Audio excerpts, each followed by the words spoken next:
Republican F&M candidate defends the party's leader. That story straight ahead. How the right tune could help you win big in the new year.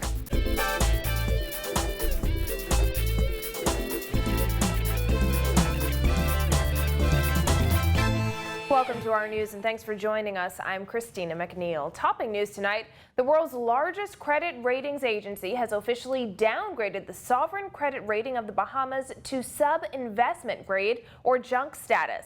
This comes months after the country was spared by Moody's credit agency. Our Giorgio Bain takes a look at what the recent downgrade means for the country. A recent credit ratings downgrade to junk status by leading credit ratings agency Standard & Poor's has left the private sector wondering if the amount of work being pumped into the economy is actually enough. The downgrade from BBB- to BB+ came with the threat to lower the Bahamas' credit rating over the next 2 years if the public finances continue to deteriorate. The report, however, elevated the country's outlook from negative to stable. Chairman of the Bahamas Chamber of Commerce and Employers Confederation, Gowan Bowe, says he believes the country has what it takes to make the turnaround. This as he explained what the downgrade means for the private sector. A downgrade has the impact of how you are perceived by the investing public. The Bahamas government borrows in foreign currencies, so naturally that will have an impact on future borrowing. There's a lot of speculation on devaluation, and I think we have to again do this from the learned folks, in that the economic policies are that we peg the currency by maintaining our U.S. dollar reserves. This is the fourth credit ratings downgrade for the country since the Progressive Liberal Party took office in 2012. Bowe remained adamant that the rating was not strictly a political issue, but he says the perception that the downgrade gives foreign investors is scary. Foreign direct investment may have an impact if persons look at the rating as an indicator of stability, but political stability is going to be important, and so this latest development is not one that should be used as a political football. It should be used by all parties from the perspective of saying, well, what plans or what actions would I be doing differently? Chamber President Edison Sumner says the change will not be seen overnight, but he and his team are working with the government to have the situation turned around. These kinds of reports might, sort of give some of them second thought on that, but if we can demonstrate that apart from having the likes of Standard & Poor's giving the ratings that they do, that we still have very sound and attractive policies in the country. Reporting for our news, I'm Giorgio Bain. Thanks, Giorgio. A little later, we'll tell you how the Democratic National Alliance is reacting to the credit ratings downgrade.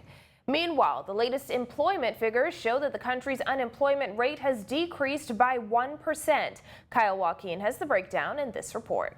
The survey was taken just a few weeks after the passage of Hurricane Matthew, and officials here say it was really the increase of workers in the construction industry that contributed to the decrease in unemployment in the country. Damage to homes and businesses from Hurricane Matthew is being credited with the employment of nearly 1,400 people, and an increase of 16% in the construction industry. Since May of 2016, the unemployment rate, according to the Department of Statistics, has declined from 12.7% to 11.6%, a decrease of 1%. Prior to the passage of Hurricane Matthew, 14% of households in the country needed repairs. However, after the storm, 51% of the households in the country needed some kind of repairs to their dwelling. To further break it down, 23% of the labor force was made up of people between the ages of 25 and 34. 22% of unemployed people were between 20 and 24. 62% of the labor force was engaged by the private sector, and 30% of the workforce were those in civil service. Over the past 6 months, there were more men employed than women. During this period, unemployment among young people ages 15 to 24 decreased. But compared to the same point last year, there has been an increase of 4.3% in youth employment. And here's why. I think that is mainly the 52 weeks, because the 52 week was concentrating on the youth. But as was the case last year when Junkanoo Carnival was credited with a noticeable decrease in the unemployment rate, questions about the accuracy of the survey and whether it is truly a reflection of the country's labor force are to be expected. Yes, because it's a snapshot. We tell you what the reference period was, right? It's a snapshot of what was happening in the economy at that particular point in time. 3,500 households were surveyed. New Providence has an unemployment rate of 12.9%. Grand Bahamas' unemployment rate stands at 13.3%, and in most islands across the country, women lead the way in unemployment.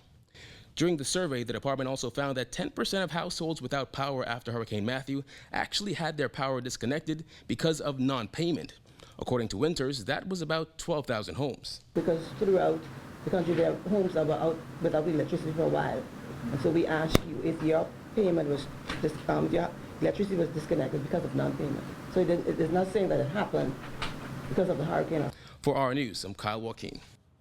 In other news, Attorney General Allison Maynard Gibson clashed with Senator Rodney Monker in the upper chamber this morning as debate began on a set of bills relating to financial services. After challenging Monker to substantiate claims he made about the bills, Maynard Gibson accused Monker of setting a dangerous precedent. Dana Smith reports. Maynard Gibson said she will not allow the Senate to become a circus, and she admonished Monker for making what she called wild and untrue statements. This after Monker raised questions about whether or not the government would be able to secretly exchange banking information with U.S. officials. Maynard Gibson denied the claim. Oh, Jesus, forgive me. Honorable Leader, please forgive me. I better write down. I stand on a point of order. Madam President, I do hope that this is not going to be the way that we're going to have Senate conducted when the Honorable Leader speaks. It is his responsibility, and I want to underscore the word responsibility, to inform himself. He's contributing to a debate. President, I do hope that the honorable member will refrain from making wild and untrue statements. And under the guise that he's a new member, he doesn't understand. This is a very dangerous precedent that is being set in here, Madam President. Members are expected to be responsible. They are expected to come to this place and to debate, informing the Bahamian people about the content of these bills and how they affect their lives. The back and forth in the Senate was sparked when Maynard Gibson called on Monker to substantiate claims he made about the country's financial system, comments that were later expunged from the record. I'm a layman. I'm a first-time senator. I won't work with her. I think she's doing an excellent job. I want to work with her. And don't forget, she warned me last night, no petty politics. And I thought she gave me good advice, and I thought you give me good advice. Madam President, I cannot. I am aware, yes. Who is she in here? We are honorable members. Apologize. No, we forgive are me. honorable, Madam President. Forgive me. Madam President. I didn't mean to be rude. If I may, Madam President. If I may. We are all honorable senators. Please forgive me. If the honorable member wishes to be a layman, he needs to go outside this chamber and go downstairs and talk.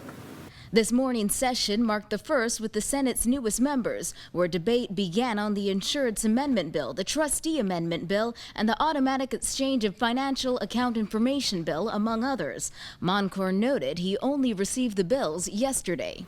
That it was only at about 10.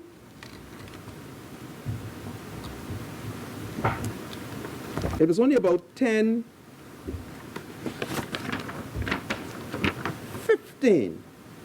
yesterday that we were given, well, let me say me, I was given a bunch of bills. I heard what the people had to say, but certainly I also had a duty to try to read. So can't you say I'm sleepy? I read all night. But Maynard Gibson countered the bills have been made available to members of the public for some time. I'm not going to, I indicated that I'm not going to stand in here and allow this place to be turned into a circus.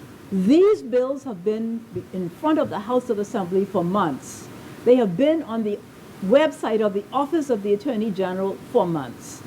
Now, we do not expect any member to suffer because the leader of the opposition in Parliament decided to wait until the 9th hour to appoint her senators. That's nothing to do with us, Madam President, and all the citizens of this country. We are here to debate these bills today, and we don't expect to waste time. But Monker replied, I only discovered in recent times that I would come to this place and therefore had to know. Because this is a wicked peace bill. But since you say it is in the interest of the country, I can put country first, and obviously I will have to vote for it. But Donald Trump is there. He's my man in the United States. And I believe that his administration, if only you could tarry a little longer, will not accept this. Reporting for our news, I'm Dana Smith. Still to come on our news, the Democratic National Alliance calls on the Prime Minister to address the credit ratings downgrade. And the Ministry of Tourism is calling all singers, songwriters, and musicians.